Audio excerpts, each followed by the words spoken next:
បាទគោរពជំរាបសួរពុកម៉ែបងប្អូនមួយជាទីស្រឡាញ់ជាទីគោរពថ្ងៃនេះសូមបង្ហាញនឹងលក់ម៉ូតូ 2day មួយគ្រឿងនេះគឺទើបកាត់បានអត់បានធ្វើអីទេបងប្អូនណាបច្ចៈកែបនេះវាលហែកប៉ុន្តែតិចទៀតយកទៅឲ្យគេរៀបចំ day ថ្មីម៉ូតូនេះមានពន្ធកាត់គ្រីត្រឹមត្រូវបងប្អូនម៉ាស៊ីនស្អាត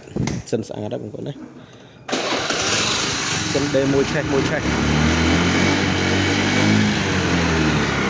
ស៊ីនស្អាតបងប្អូនណាទឹកថ្នាំស្ទើរគៀននេះបន្តិចអាហ្នឹងប្រហែលជាបានធ្វើបងប្អូនណាអាចរៀបចំកែបរៀបចំខាងហ្វាមុខហ្វាអីនេះរៀបចំភ្លើងរៀបចំអីទៅប៉ុណ្្នឹងឯណាអត់បានរៀបចំអីទៀតទេទឹកថ្នាំប្រហែលជាលក់ប៉ុណ្្នឹងឯងព្រោះវានៅស្អាតដែរគ្រាន់តែស្ទើរគៀនបន្តិចហើយទៅកែបរៀបចំថ្មីបងប្អូនណា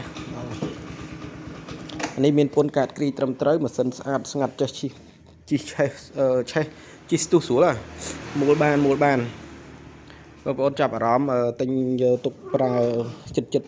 តអីអាចកូនជីទៅរៀនប្រពន្ធជីទៅផ្សារគាត់ឲ្យយាយគាត់ជីទៅវត្តអីអាចមើលមួយគ្រឿងនេះបានបងប្អូនណាអានេះតានេះរឿងម៉ាស៊ីនស្អាតបងប្អូនហើយទឹកថ្នាំក៏មិនអន់ទេស្ទើរតែកន្លែងហ្នឹងបន្តិចវាដួលកកិតលបក Today មក10គ្រឿងគឺស្នាមគៀននឹងទៅ10គ្រឿងបងប្អូនហើយយ៉ាន់កង់ក៏នៅប៉ុណ្ណឹងមកសំរុំនិយាយទៅមកសំរុំតម្លៃក៏សមរម្យដែរបងប្អូនណាមានពន្ធកាត់គ្រីផ្លាកលេខបាត់ដំបងផ្លាកលេខខ្ពស់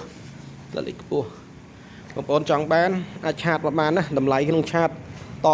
គ្នាក្នុងឆាតទាំងអស់ហើយបងប្អូនចង់ខលក៏ខលមកលេខមានដាក់ឲ្យប៉ុន្តែប្រើតាមឆាតស្រួលយើងបានមើលឃើញបានអី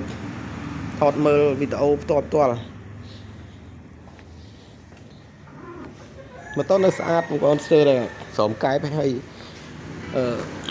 សាច់កាតែសាច់អីក៏នៅស្អាតដែរខ្ចៅឯនៅខ្ចីដែរបងប្អូនណានៅស្អាតសមរម្យហ្នឹងហើយតានេះរឿងម៉ាស៊ីនជីស្រួលបងប្អូនអរគុណច្រើនបងប្អូនត្រូវការអាចខលឬក៏ឆាតមកបានណាអរគុណ